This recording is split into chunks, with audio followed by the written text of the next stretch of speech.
Que ta grâce, seule ta grâce. Nous voulons instaurer un état de droit. Et dans un état de droit, il y a une justice indépendante. Ce n'est pas à l'individu Félix Tshisekedi de commencer à faire justice.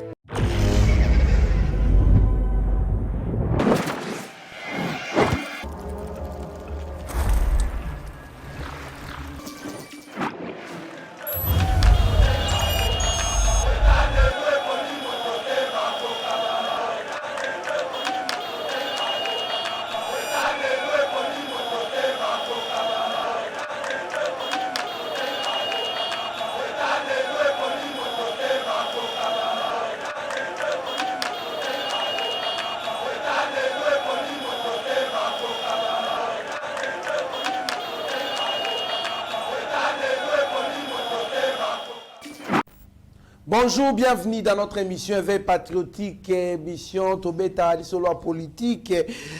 Politique a dominé le professeur André Mbata a annoncé déjà que bientôt bako entériné bongo nouveau bureau Yasseni alobi bali na ba PV surtout ezali bongo transmise par les confessions religieuses. Alors yé ali bongo président de la commission politique administrative et juridique, page en sigle, alobi bongo qu'il faut ba entériner ba membre ya Seni. Toko le appel Soussoumae Matali Seni des mouvements citoyens appellent l'Assemblée nationale à jouer de sa sagesse pour apporter les corrections afin de sauver les processus électoraux. Toko kota isusu na matali militant moko ya décidé ali ko sala koloba en public ndenge ba ko bimisa batu na ba machette po bakata balu banyonso message moko oyo batu belé ba condamné to lobelango na kati ya émission oyo Goma. La cour militaire a auditionné ou ça a été en audience face à ba militaire mibalo babune na aéroport ya Goma. Major na capitaine Oezaki Soli Makasi bazali déjà kosamisa bango na infraction ou ça na audience ya flagrance Oyo et Banaki déjà depuis lobby le 5 août 2021. Nous allons aussi parler d'Augustin Kaboué qui a été auditionné. Là maintenant c'est Jean-Claude Katendo Aliko félicité bon justice pour la deuxième personnalité. Il y a parti présidentiel Kokende Kosamba. Namona Mboka Abe Chole, l'homme des missiles non conventionnels. Ndeto Kota na Mozindo ya maïnyo sonato taïsabino po to servir bino mwana mboka abesho le mbote ndeko trésor Kandolo mbote bandeko nyonso balandaka biso na cadre ya éveil patriotique na plus de 116 000 abonnés au bapesa biso confiance bilenge lokola biso bao bakoisi nanu ba 40 bazate mais néanmoins bopesi biso confiance pour que musala isalema bondima pe bolanda muke na biso mukuse na biso te bondima ete si y a la meilleure information à prendre c'est dans la Yeba TV. Merci Nabino. Bon, les lobos base à la connecter, des cocandolo pour les lots bêta ba missile non conventionnel. Non conventionnel. Les lots nazaki na ba réserve parce que na kanela ki Moïse Katumbi na Martin Fayulu na moment campagne. Mais na moni lo lenge ba komi ko sala na ba journaliste ya haine, ya tribalisme. En tout cas les lots ko la bango ba limite tribalisme. Ngana boy tribalisme ndé na zo tia ba lance roquette non conventionnel na ko buka Katumbi les lots na ko buka et nani Martin Fayulu les lots. Merci beaucoup Nassima.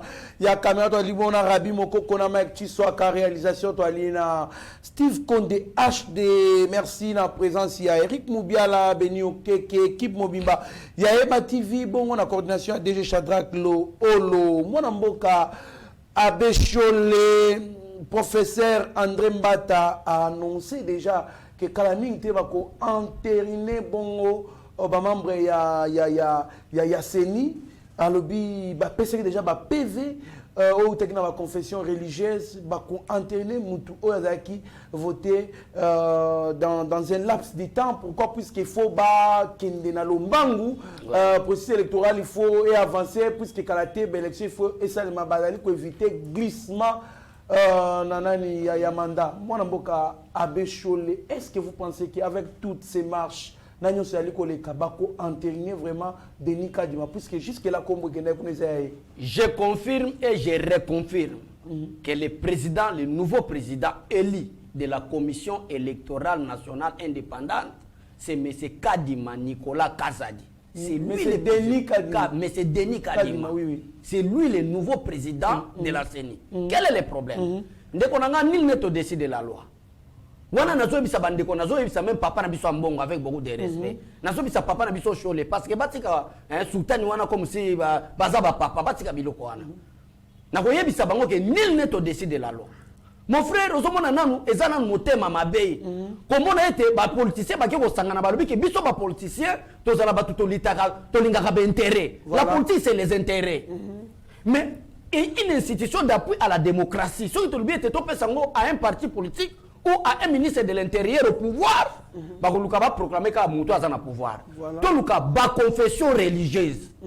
Les hommes qui nous prêchent l'amour, les hommes qui nous prêchent l'unité, les hommes qui nous prêchent le pardon.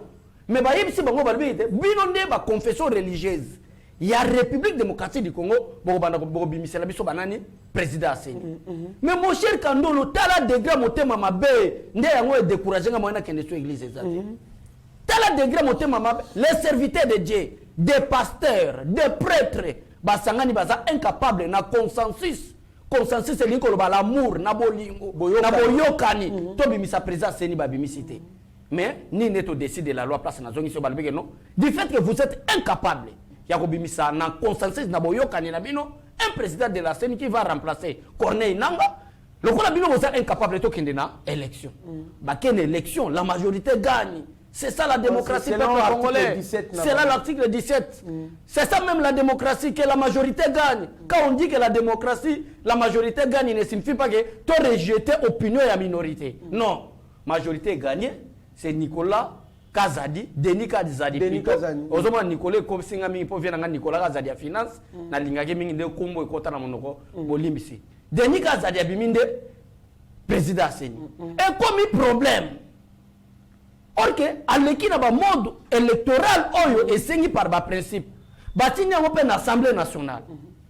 Maintenant batinda ki na commission PAJ place au papa na biso mbataza ba étudier ba monique oui les 6 confessions religieuses ba votaki Denis Kadima c'est lui nde bazo entériné c'est lui le président de la CENI mais ndeko bandolo tikelanga ka 2 secondes expliquer le comment bato basali nyoso ba bon président Félix Tshisekedi bakokité basali nyoso ba destituer conformément à l'article 165 de la constitution bakokité bakomi ko luka glissement moko forcé to luka glissement moko forcé na sima glissement forcé wana babanda ko sala ba marche ne to za ko sala na comité laïque pour dire que Félix Tshisekedi est devenu un dictateur, ne veut pas organiser les élections. Ba mona biso banana bango comme c'est école maternelle, école primaire, secondaire, ba université bango ba kenda biso to legate to ba bololé ba sakana na biso.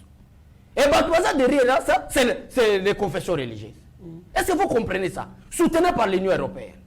Alors ne PAJ la commission na biso ya Assemblée nationale était à makambo administration na justice politique na politique bon to fanda to entériné kaka candidat ya Denis Kadima. Donc ndenge za boy peuple congolais partout boza la debout. C'est Kadima Denis qui est notre nouveau président de la CENI et non dans zela trichement mais dans zela moko ya malamu élection eleki que la majorité gagne. Merci beaucoup en tout cas admettons que cependant, c'est toujours des mouvements citoyens qui appellent l'Assemblée nationale à jouer de sa sagesse pour apporter les corrections afin de sauver les processus électoraux. C'est la sagesse. Je ne sais pas sagesse dans le sens que ça la nini. C'est la confession religieuse à boya ko entériner bongo président qui li ou soit saneni mwana mboka beshoni ndeko kandolo kolanda lusha te eza parti acheté par Moïse Katumbi ba lusha oyo ba yaki kozwa force na biso nde na IDPS ozolanda l'IDPS c'est la force baza oyo wana même eto ça na pouvoir te na opposition bazwa na ba parlement de wana bazwa contacter biso.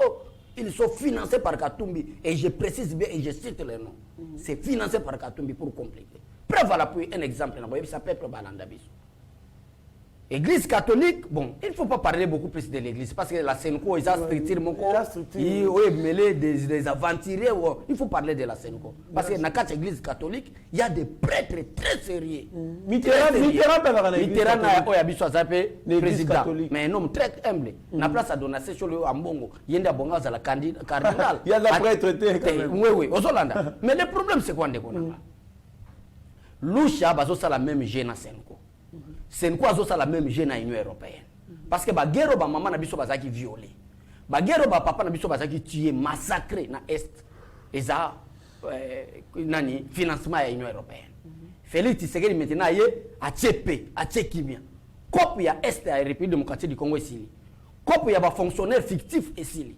Cop ya corruption ici. Inspection générale des finances. Et ça la moussa les autres tremblé. Ba PD ba mandataire ya ba entreprise publique comme si a commis justice, parce que mboka ezala ki na kota mwana ba miyebi kopo ya ba carte visa esili maintenant Union européenne ko la ke ba ville na bango ezala ki construit na ba minerai pe ba colta ya Congo to sala nini to sala nyonso kutu ke kutu benga na président Félix Tshisekedi na pouvoir wana kopo ya maison noire ina bango ba ko kiti na bango ba ke kota maintenant qu'est-ce que nous allons faire ba bandi ko somba même ba structure ya droit de l'homme ba structure ya ba société civile pour batika la kaka na sen côté baloba boete baloba ke tala lusha tala filimbi papa ngo filimbi tala boy ce sont les oiseaux de même plumage qui ne veulent pas les changements dans ce pays alors lusha bazana conseil opesa bisote lusha basela banti ba kino liambonga katumbi peso bazolia parce que conseil ni ba opesa ke balobini conseil ni lusha ngo balobini balobi il faut trouver consensus batika et puis il faut Assemblée nationale à jouer dans sagesse on a place là ça la bien puisque Ndeko ezali déjà constitué ba contestation au préalable est-ce que na lusha wana batamayele batanga kelasi baza batanga quels sont des principes pour avoir un président de la CENI avant yo mutu lusha oya kolobake non et c'est qu'il va qu'il y ait un consensus. Mais consensus soit la première possibilité de compéter dans la confession religieuse. Pourquoi tu n'as pas mis sa présence? Tant que nous choses bon ça la sagesse. Sagesse veut dire quoi? Que les candidats de l'église catholique à la élite va annuler l'élection. Il y a Nicolas, il y a Denis Kadima, il y a en faveur, il y a ceux qui ont beaucoup de non, ça ce n'est pas la sagesse. Est-ce que sans signature, il y a SCCNA, Senko, Naba PV. Si on entérine vraiment Denis Kadima, est-ce que vous pensez que c'est nous en présent, sinon on a crédibilité? Crédibilité parce que Aouti n'a pas d'élection. Aouti n'a pas principe. C'est crédible. PAJ va étudier le dossier. Va montrer que les prêtres de la Senko, non de l'église catholique, mais les prêtres de la Senko ne sont pas des hommes sérieux. Tout ça, tout entériné parce que l'État passe. Bazo luka peuple congolais bazo nyoso balobela fati na minoko na biso komi élection en 2023 parce que bato balimba banda kosala ba marche na ba comité laïque pour dire que Félix Tshisekedi est un dictateur azo ke glissement bazo luka glissement forcé tous les communicateurs de l'IDPS botika ba arme place mususu tous élection en 2023 parce que na uti ko yebiso ka ndoko ba marche linge banda lusha déjà bandi Filimbi a bandi et tikali kaka comité laïque de coordination pour être comité laïque de coordination abanda ko lancer ba marche nae bazo zela ba mona vraiment que temps ils a largement dépassé et que impossibilité et ya ko sala l'élection et mon ami voilà ba bandi ko sala ba marche Félix Tshisekedi dictateur or que nous sommes là pour avertir le peuple congolais lusha bo fanda calme. Merci beaucoup, Mwamboka Bécholé. Ça, maintenant, nous devons parler de la montée du tribalisme. Le tribalisme est Matima Kassi. Il y a une vidéo Moko, moyen to l'exango Ezate. Vidéo jeune Moko, na parlement debout. Il y a battu à décider parce que on peut voir il y a Martin Fayulu jeune wana kolobake toko senga na batunyo sto bimisa batunyo so tuli banda ya batakomina ngaba batakomina barumbu atanga bakomina bi bakoza ba machete to bima to kata baluba nyonso tu oyo bazali na Kinshasa mona mboka Abécholé hormis ça ezali pe na Paulette Kimuntu ayebaki na ko publier na Facebook koloba été un Kabouya auditionné par un Chimanga avec Chitenge et Chiboui comme témoin, surtout un Kazadi comme avocat et Kitenge comme OPJ. Wana et Komikaka réunion ya famille. on peut pas choler. Yo allez parmi batu oyo ba lakisi devant tout le monde que tribalisme ezate na IDPS. Yo allez mumbunda ijofa ya bandundu. Alors ozali mulubate mais ozali na IDPS. Toza pasteur Gili, toza Miyake, toza batu ebele ba parlementaire de moi pour ne citer que ba parlementaire debout. Surtout qu'il y a ba cadre, ba maman Gisèle, bazali batu ebele bazali. Mais pourquoi est-ce qu'on attaque, on traite l'IDPS de tribalisme et puis tout comme na ba niveau il y a ba discours il y a en public mon amboka abecholi. Ndeko nanga ezosala passion mon dossier tikiranga na lobango vraiment calmement. Tout à fait. Pour nous prouver que les dénominateurs communs à tribalisme, c'est Martin Fayulu. Vieux Fayulu, yo! Pour que tu m'as député en 2006, yo Fayulu, il faut aux années figées Tiens Tshisekedi wa Mulumba.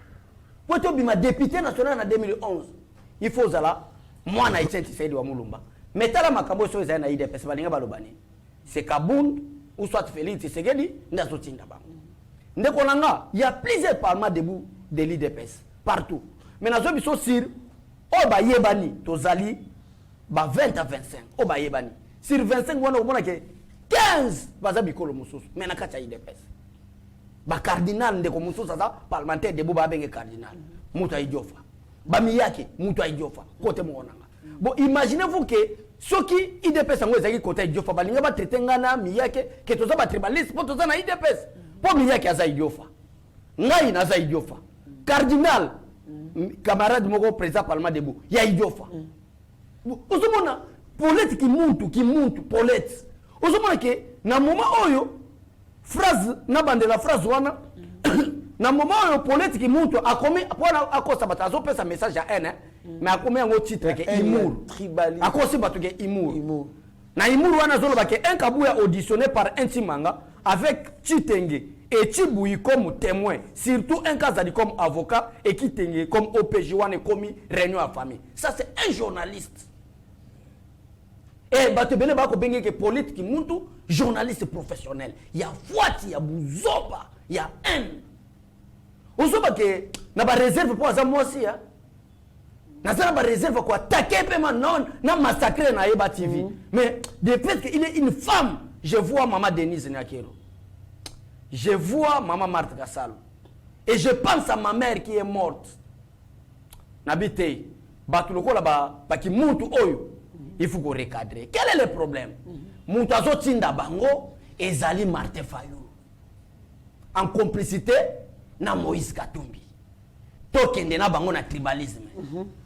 Tome ma bango na tribalisme. Yango zo mona preuve à l'appui. Et zo talisa peuple congolais. Que Moutazo Tinda parlementaire de Bouana, c'est Marthe Fayulu.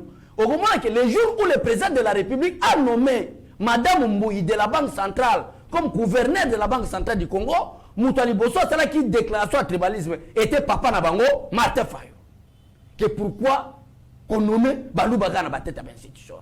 C'est grave, monsieur Martin Fayulu. C'est grave. Alors, ce qui m'a kamabongo, c'est là qui que Gilles y a eu des personnes dans sa parce que Gilles Béazal a choisi à Takaka. Balinga Balobanine. Le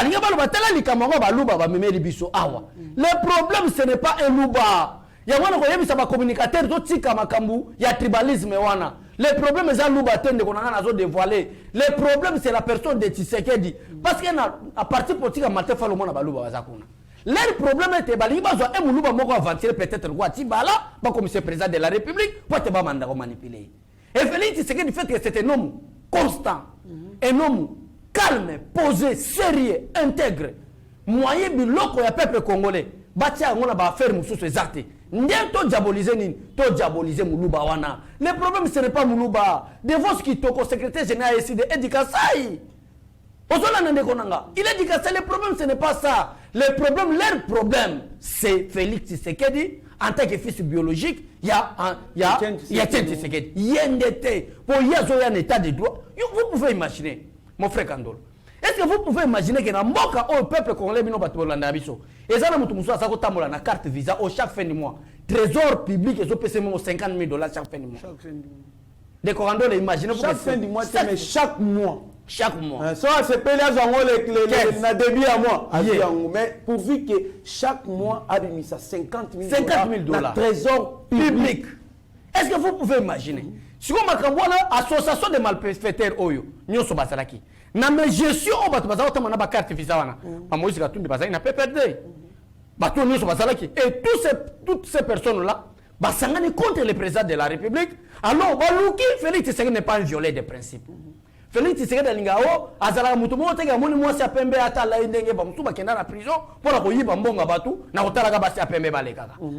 Oli mona mwasi tazo tambola ko denda lokola ndeki. So on dit qu'il faut engager na bureau nae. Félix Tshisekedi maintenant a dit que non, nous devons cesser avec ça.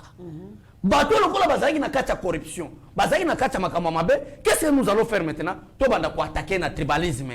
Tribalisme comme lokola arme.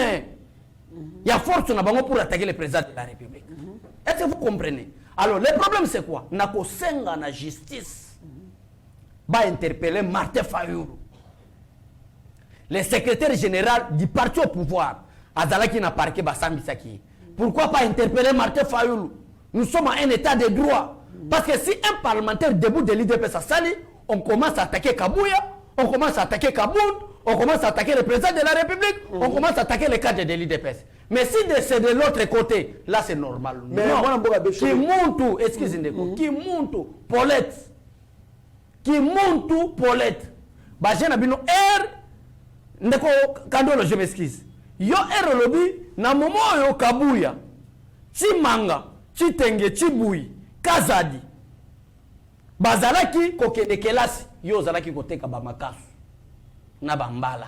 Moi yo tanga kelesi zate. Kelasi na bango ndesali bango bakende kuna.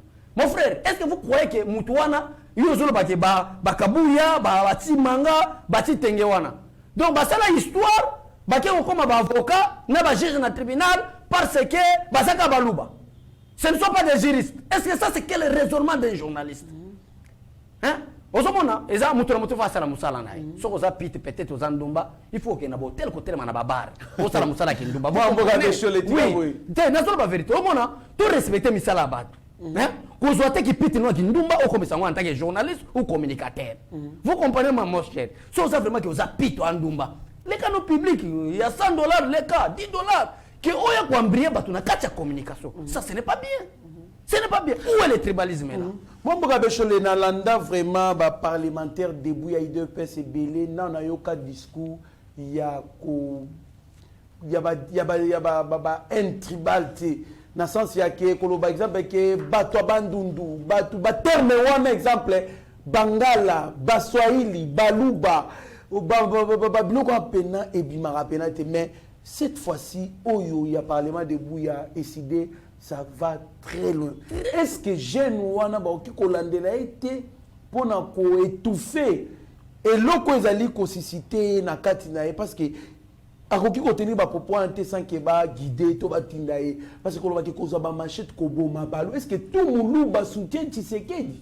Voilà, c'est ça la question qu'il faut se poser. Est-ce que tout moulou ba soutient Tshisekedi? Non. Est-ce que tout Moulouba s'intéresse à la politique? Non. Est-ce que tout Moulouba est membre de l'UDPS? Non. Moi, je suis un peu na koyebi so eloko moko yoka langage ya mwana Martin Fayulu alobi nazo biso pour lokanga mwa mutu wana osoba ke toujours respecter état de droit ndeko nango somona lelo na asana ba réserve maloba po biloko na lingana beta awa même yo lingolo ba ke kata to kata place wana mais nazo réserver ngo na azela bino to comme en 2023 ndeko plateau na 2023 na campagne électorale zelo komona biloko na banda obimisa awa. Le problème ndeko nanga il faut à interpeller Martin Fayulu. Na ba réunion na bango ba kende na SID wana eza idéologie. Martin Fayulu nde azana ko yebisa batu na ye. C'est Martin Fayulu auteur. Martin Fayulu auteur abengi bango na ba réunion ko yebisa bango Félix Tshisekedi a un état de droit. Ngaba mbongo na pesa bino bandeko nanga tibotika ko sala makambo yo na yibaka. Kabila finance kanga, Katumbi finance kanga. Siko Félix Tshisekedi a un état de droit pour toto bandeko yibate. Lokola na constitutionnellement parlant, il n'a pas violé la constitution. Dans ma matière de gestion, tu trouves mes gestions na kati na été. Qu'est-ce que nous devons faire?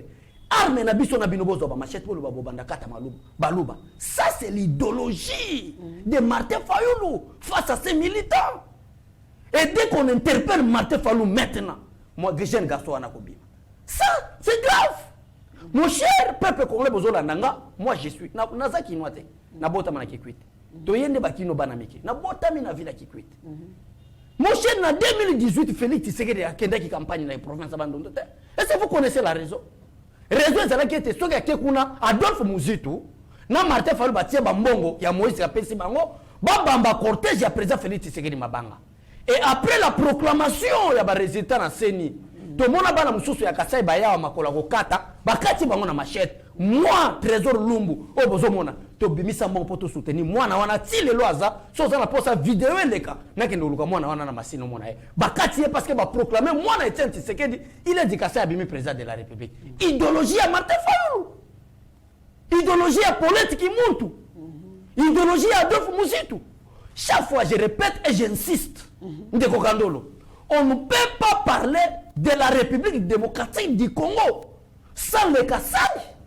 Et d'ailleurs, à l'époque, il y a Belge. Je crois que vous avez 6 provinces. Le Kassai, il y a Kassai oriental et occidental. Le Grand Kassai, il y a une province. Le Grand Kivu, Bamakambo, Sid, Nord Kivu, il y a la province du Kivu.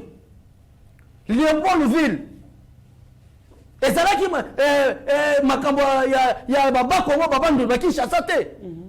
Mais d'où vient ce mot du tribalisme, Paulette qui monte? D'où vient ce propos du tribalisme, M. Martin Fayulu? Ça, c'est la façon que Bolimbo est en opposition. Non, soyons sérieux. Ndeko Kandolo, je voulais voir les procureurs. Je voulais voir les procureurs interpeller Martin Fayulu. Merci. Parce que ça, c'est un danger permanent pour mon athée. Et il y a un peuple congolais qui bat Bazoluka, guerre civile ya batu.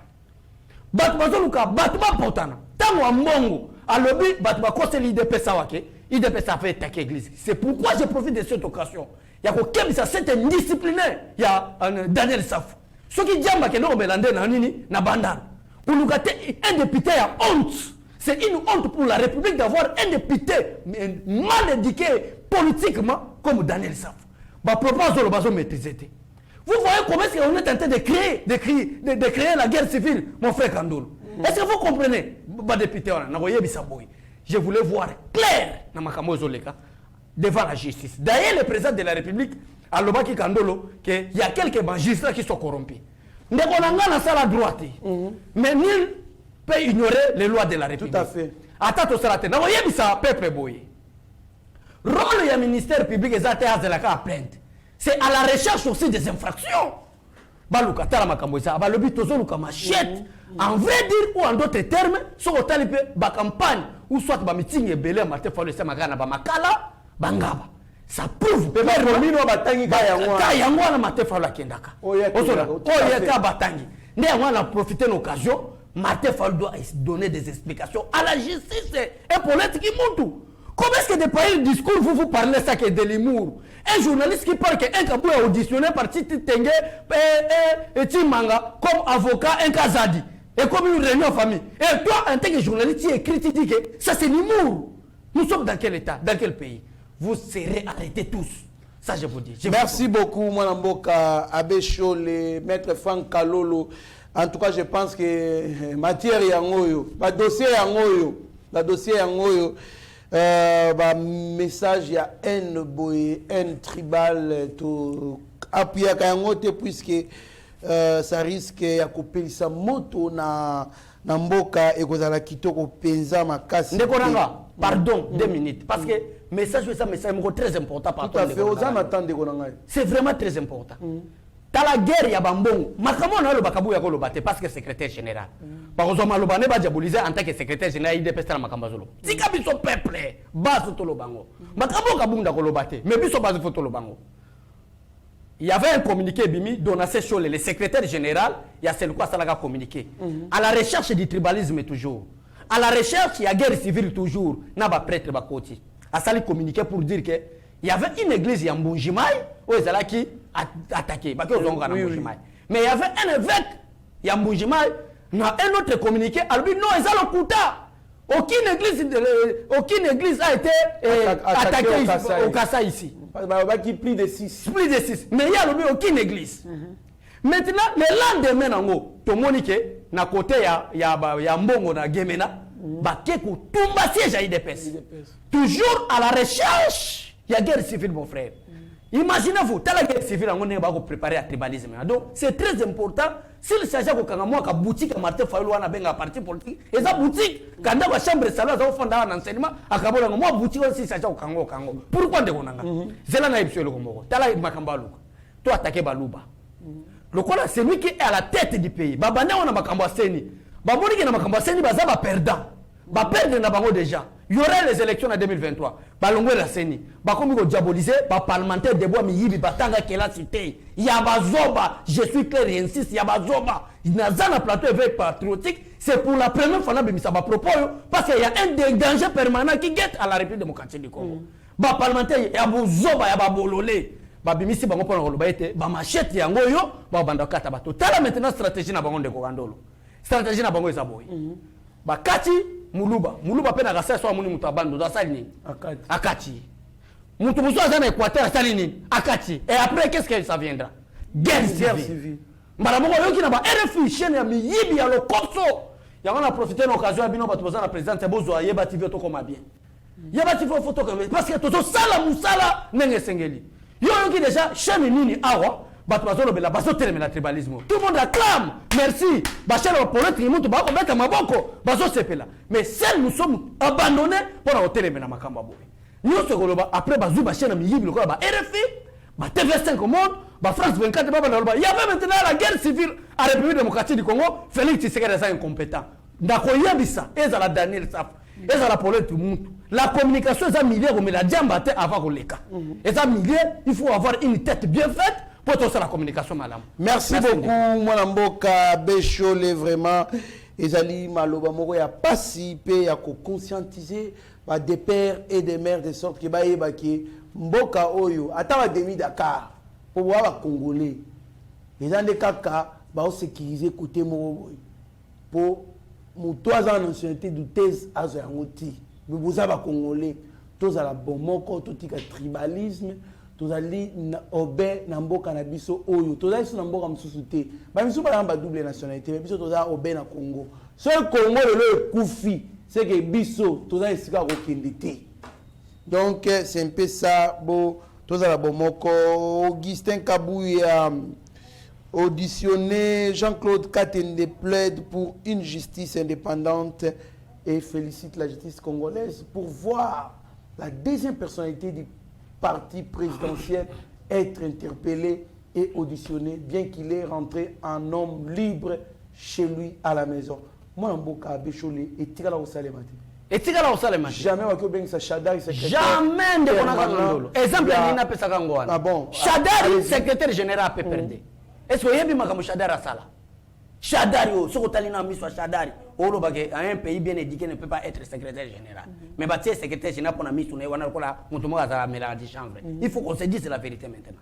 Chadari, secrétaire général. Tu sais qu'il a organisé une marche de Konanga Sefu Konde pour dire que Kabila ne veut pas organiser les élections. Tu peux ce carton jaune comme préavis avant d'y arriver le 19 décembre 2016. To sala marche Congo mobimba babima kolobete Kabila oza rwandais oza incompétent comment ce type de diriger le Congolais. Mon cher, pourquoi ba Congolais babime belé Chadar atinda bato abima na TV marche silibiso ba 13h ba 16h à 17h Chadar Emmanuel secrétaire permanent PPD à l'époque abimi na TV aloba boy coup sur coup né yango mona ba koma benge monsieur coup sur coup tala maintenant une maladie qui guette les Congolais. Un professeur à l'université accepte de surnommer mais c'est coup sur coup. Ça c'est quel pays? Il y a un siège. C'était le 19 la marche. Maintenant le 20 pendant la nuit. Il y a un combattant de mon frère Kalsina Bangolo ko la Makayabu, Bazika bakoma cendre, poussière. Il faut que ça basique ça bango sans pitié. Sans pitié. Voilà. Bana wana lelo bazabor fele donner ba ordre Chadar libre à l'époque. Mais je sais bien un état de droit qui est en train d'arriver. Yango somo na deuxième fois à la vigilance bato karaté ba bandokim. Togolia bango. Mais aujourd'hui Augustin Kabouya n'a rien dit. Asanika déclaration, il y a pour répliquer makambo oh Chadar atala ki koloba ku siruku. Ba ki ko funda e. Fatipe alobi non, nga epa nanga ndeko azalaka te. Famille ezalaka te. Congolais nous ça tata maman leki nanga mwana nanga mama nanga papa nanga. Kabouya kende au répondre. Mon frère, pendant 2 heures du temps, Kabouya devant l'OPJ. 2 heures du temps. Et ça, le Borgé, Vital Kamel était un détourné, un voleur mouyibi. Il y a première classe. Alors, ça va militant, dans 5 minutes, dans un compte, on a mis ta date à l'abîme. Mais Kabouya est venu avec beaucoup d'humilité. Ah, mais Kitty Salbi, non, montrez-moi un peu de vidéo. Qu'est-ce que. Pendant 2 heures du temps, va libérer. Est-ce que. Quoi clamer à ta présidente Félix Tshisekedi? Félicitations. Maintenant, c'est indiscipliné à Martin Fayoul. Pourquoi bâtir l'État avec le tribalisme? Quelqu'un qui n'a même pas reçu une bonne éducation politique, qui fait des déclarations au hasard, c'est indiscipliné. On y arrivera. Merci. Merci beaucoup. Moi, Mboka Bechole, Tokomi presque Nasuka. Il y a émission à Bisso, mais avant, tous à partir. Oyo bandi on a biso Abigail Kilungu na Meshak Shagio tu dois couvrir bon on a manifestation à fondation Maman Denise Nyakeru moi mboka Kinshasa okata Olomami un nouveau lot de Kuluna transféré à Kanyama Kasese dans le cadre du service national. Merci. Moi mboka Tomoni banda mokoza mboka ya Félix Tshisekedi Antoine en tout cas va combattre efficacement Kuluna lelo vraiment ezakapenzate comme ba cas isolé isolé pe ceux qui yo moko se faire victime, c'est-à-dire que au côté ba nzela moko ekauka ba place auto yebi ba port auto yebi na ke ba air tardive wana ba to ba le karati ba kangi susu ba jeune susu po batina ba service national mwana mboka réaction na yo avant tous les cas na ndeko kandolo nature na biso ba congolais tozana mabe na biso ba congolais congolais nature nous avons l'amour to yambaka bato tala mutu lokwa kabilo ayaka na 97 na kolongulu na babota mbula arme leki ekutu na poids kadogo mais direct il change il devait chef de l'état c'est l'erreur ya ba amour ya ba congolais biso ba congolais tozala kwa ba rwandais te poto kende na ba génocide bato ba memele biso génocide na massacre eza ba rwandais ba ko s'infiltrer ba institution ya République démocratique du Congo. Nati na biso ba congolais à la bongote. Nana Congo qui condima à part la République démocratique du Congo. Quel pays qui peut accepter Joseph Kabila comme leur président? À part le Congo, à part nous les Congolais, avec les compétences qu'il avait. Mais bandimi le président Mboka Oyo. Avec l'injustice, ouais qui incarnation, il y a gestion naïe. Nana quoi condima. Mais lelo Félix Tshisekedi ayi. Alors bino kuluna oyo na yebi eza ba jeune na bango. Baje abaka nyama phénomène kuluna bimika tango Tshisekedi a tellement alobi coûte que coûte nous allons chasser Kabila. Maintenant comment est-ce que nous allons commencer ya koboma ba combattre IDPS ndeko nanga na sima kikuluna wana ba combattre IDPS ebele bakufa ba combattre ebele ya IDPS bakufa bu pourtant ba musu ba beta bango raison nini de kuluna parce que on fait la politique ba komisi biso ba kuluna mais Félix Tshisekedi aye mon frère avec ba policier oyo Kabila tiki na ba militaire oyo Kabila tiki o bazala ki incapable ya ko bengana ko silisa kuluna mais Félix a travaillé na ba policier wana na ba militaire wana guerre na esa République démocratique du Congo ezana aussi là kuluna vila Kinshasa aussi là ndeko bandolo mboka o Kinshasa koma ki mutazo banga kuluna koleka policier tout à fait policier kutoko gifler mama na mbata mais kuluna ko luka problème te pas ko bemelo bato na ye tina ndako no ba violer kutuna bandeko na basi j'ai Kabila memela ki biso faut être clair mais gestion ya Kabila malamu ndango wana là Olive Lembeza incapable de faire la justice collective justice cellule juridique pour nous landela makambo eza osala ya mais gestion ya mobali na donc peuple congolais a pression le président Félix Tshisekedi tous na moi tamuki azoza Congo ozaba mon frère mboka o tozalaki sous représenté na kati ba concert des nations Congo kokaki kokota te là on prend de grandes décisions pour les états Congo ezalaki te mais Félix Tshisekedi a une diplomatie agissante et gangi mais to betre Félix Tshisekedi maboko merci beaucoup alors batuloko ba Martin Fayulu lokola bazo même insécurité politique vous voyez ça c'est que maintenant Martin Fayulu est ça ce n'est plus le Kuluna maintenant ça devient une insécurité politique du fait que Martin Fayulu est tenté d'amener l'insécurité politique dans le parlementaire de Bounaï il faut qu'il ne magase chaque ça Mwana Mboka Bechole merci beaucoup Mwana Mboka Bechole merci na batunyo surtout na biso merci en tout cas bozalaka ebele oyo bo se positionnaka chaque jour pour na kolanda d'information to ali kopesa bino Abigail Kilungu na Shagio Chudi Meshak bakitaki sur le terrain pour na événement moko ya fondation Maman Denise Nyakeru ayeba kibongo na ko sauver mwana oyo mama na bango yebaki na koziki c'est par imprudence comme mwana na c'est Naomi, la petite Naomi qui était vraiment dans un état critique, à Zikaka, alors à Tikara, donc dans des conditions horribles, il fallait une opération, puisque tout est un mouvement.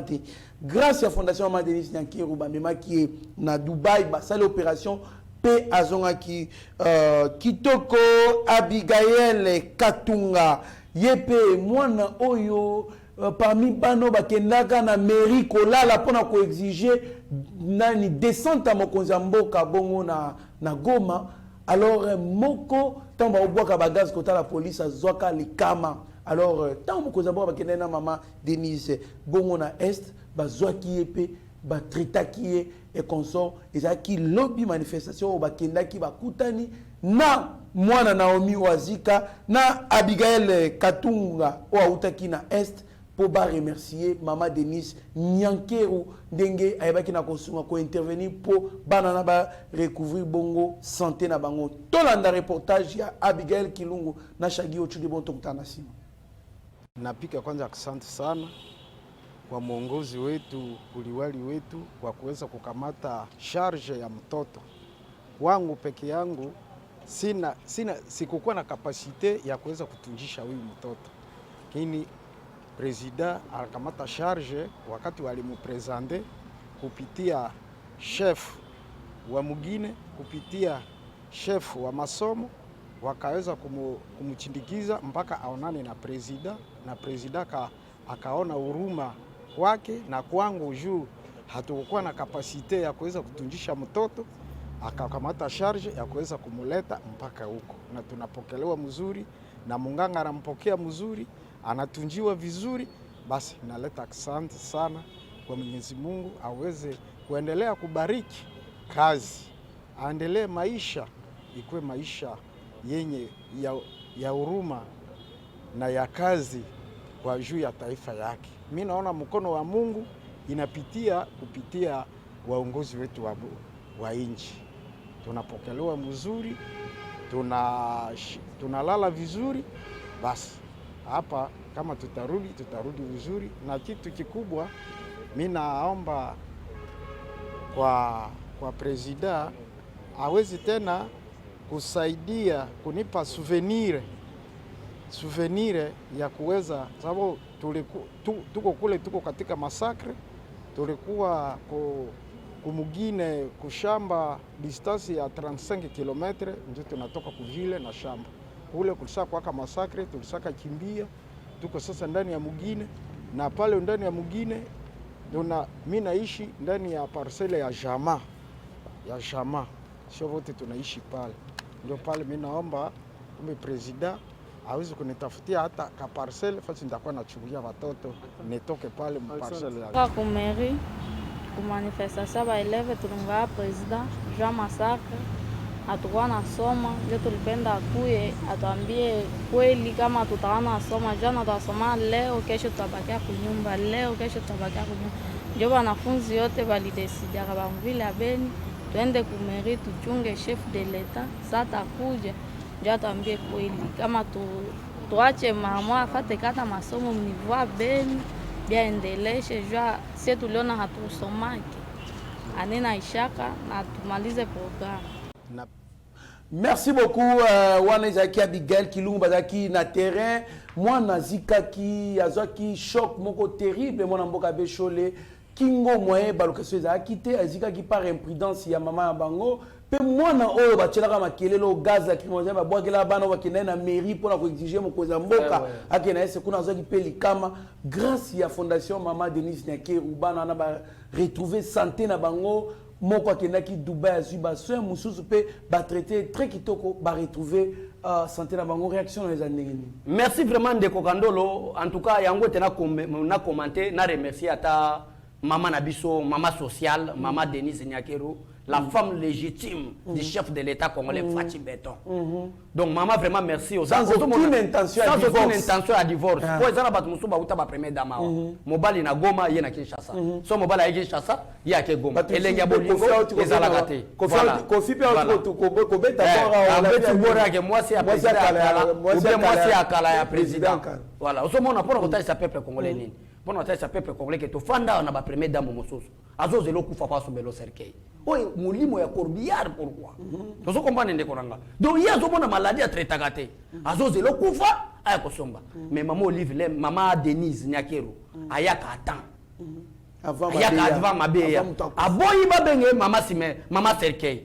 Aboyi ba benge mama Corbillard. Pas tout monde ba mama Corbillard awa. Ba boni so le ba benge mama Corbillard ba comme benge femme de grande cœur. Grande cœur. Dans la grande carrière, maman Denise Nyagero. Peut-être profiter de l'occasion. Yeba TV et comme chaîne nationale ko lega RTNC na lobi mabe. Ozali na fondation na yo, ONG na yo yaka. Toko lobela ngo eko kende tina sommet parce que chez nous tina sommet toko lobela ngo yo zalaka pété solo la ka bien talaka maman Denise a bengi vraiment ba Abigail pona yeba TV ba kende oza fondation na ye RTNC zat ba chaîne mo yamine na appel localiser mais a bengi yeba TV parce que yaka to solo la makambo zala bien zamba pambola maman na biso Denise. Maman, merci Nzamba Pambola, cause lokola maman oya ferme wana kunate. Merci beaucoup Mboka Abechole, merci na monsieur Zefilomele, merci na Kassongo Henri, merci na ya José, merci na ya Junior, merci na Ebengi, merci na monsieur Gelor, merci na tonton Patrice Bozali et Belé. Bolandara Eba TV, merci na Francis Kamanda, merci na Sami MTC, Guilhem Pinda, surtout en tout cas, à la branche Eba TV, vous avez décidé 10 ans de mariage au couple Kodila, Nsiku José, na maman Arlette, en tout cas, Nzamba Pambola Bino, Eza Lipa, Nangouba, 10 ans de mariage. Félicitations à vous. Ça, c'est grâce à Eric Moubiala. Moi, Mboka Abechole, Tala Caméra, il y a Rabi Mokoko, Mike Chiswakapé, la réalisation, il y a Steve Konde, Oloba Malobano, Yasuka, pour la émission, Yalelo et Boto Koutasi. Merci beaucoup, Trésor Kandolo. Merci beaucoup et respect. Na meilleur réalisateur, Steve Konde, Moutasimba YouTube na Maboko. Directeur général belé ba RTNC ba ko lukaye papa bongisi la biso RTNC ba image lenga ka suki chef de l'état tola tala mutangonde Steve Konde. Donc vraiment merci beaucoup image qui toko boye il faut zalaka Steve Konde. En tout cas respect na bato bazala sima caméra. Respect na bato bazana biso. Merci beaucoup na ba plus de 116 000 abonnés. Ozomona Steve Konde marqué na za direct libanga ngonde yango wana. Donc marqué donc peuple congolais plan na otai sabino ke 116 000 abonnés na biso. Vous allez toujours connecter la meilleure information. Les alindés awa. Nous avons pambola tout le monde. Na milieu politique na boy ba dédication te ba benga mona wenge. Mais batunyo so balinga ngabo tika malamu. Nous avons pambola bino. Merci beaucoup Bozali Belé, merci à mon vieux Joe Tambani en tout cas Bozali tellement belé moi na tamba komonyo surtout ezalité l'essentiel année que tous à la razala kaka to lingamboka monsieur za bien béni okeke na bosanioté. Mieux vaut être maître de son silence que plutôt esclave de ses propres mots. Merci. Seigneur, que ta grâce, seule ta grâce. Nous voulons instaurer un état de droit. Et dans un état de droit, il y a une justice indépendante. Ce n'est pas à l'individu Félix Tshisekedi de commencer à faire justice.